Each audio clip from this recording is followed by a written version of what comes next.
कोशिश करें रोज़ाना 1 टीस्पून छोटा चम्मच ऑलिव ऑयल का ज़रूर इस्तेमाल किया करें।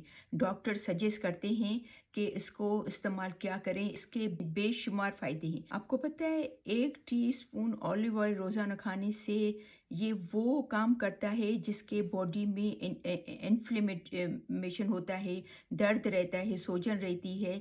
ये आइब्रोफिन का काम करता है, जो हम दर्द के लिए जो दर्द की गोली लेते हैं ना ब्रूफिन, उसका काम करता है ये ऑलिव ऑयल इतना फ़ायदेमंद है क्योंकि इसके अंदर नेचुरल एंटी इन्फ्लेमेटरी कंपाउंड पाया जाता है ऑलिव ऑयल के अंदर। ये हार्ट डिजीज़ के लिए बेहतरीन है, आर्थराइटिस के लिए बहुत अच्छा, और इसके अलावा आपके जो दिमाग की जो हेल्थ है, ब्रेन हेल्थ के लिए वो बहुत बेहतरीन है। आजकल काफ़ी लोगों में जो भूलने की बीमारी जो पाई जाती है, काफ़ी लोग भूल जाते हैं, अल्जाइमर वगैरह, और हाथ ऐसे जो हिलते हैं, उनमें ये ऑलिव ऑयल का इस्तेमाल बहुत एक बेहतरीन है। जो करते हैं वो इन बीमारियों से बचते हैं क्योंकि ये इसमें एंटी इन्फ्लेमेटरी और ऑक्सीडेंट प्रॉपर्टीज़ होती हैं। और इसके अलावा हमारी जो गट हेल्थ है, यानी कि आपको पता है गट हेल्थ का मतलब, गट हेल्थ मीन्स जिसको हम अपनी ज़बान में मादे की बीमारी कहते हैं। हमारा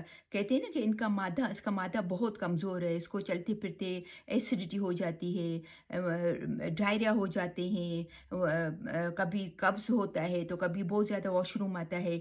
तो ये क्योंकि हमारा आंतें कमज़ोर होती हैं, हमारा मादा कमज़ोर होता है, इस वजह से ये सब चीज़ें होती हैं। जितना हमारा गट हेल्थ हमारी अच्छी होगी, हमारा मादा स्ट्रॉन्ग होगा, उतना ही हमें कम बीमारियाँ होंगी। तो ये ऑलिव ऑयल उसके मादे के लिए भी बहुत बेहतरीन है। हम जब घर में सैलेड बनाते हैं तो हम कोई भी सैलेड का सॉस नहीं यूज़ करते।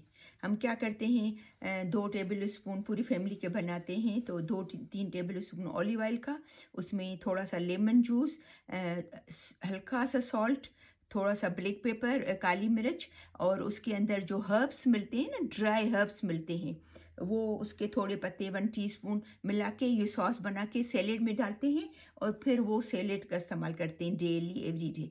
तो आप सैलेड में भी इस्तेमाल कर सकते हैं। और आप अगर खाना खा रहे हैं, सालन खा रहे हैं, ऐसे आप नहीं, आपको मज़ा आता है तो सालन में डाल के ऊपर से कच्चा 1 टीस्पून वो आप खा सकते हैं। तो कोशिश करें कि बहुत सारे तरीके हैं इसको खाने के, खा सकते हैं आप ऑलिव ऑयल, लेकिन कोशिश करें एक तो बहुत गरम इसको नहीं चूल्हे पे पकाएं, अंडा तलें स्लो कुक पे, या कोई ऐसी चीज़ जो स्लो आप कुक कर रहे हो उसमें इस्तेमाल कर सकते हैं। और कोशिश करें ज़्यादातर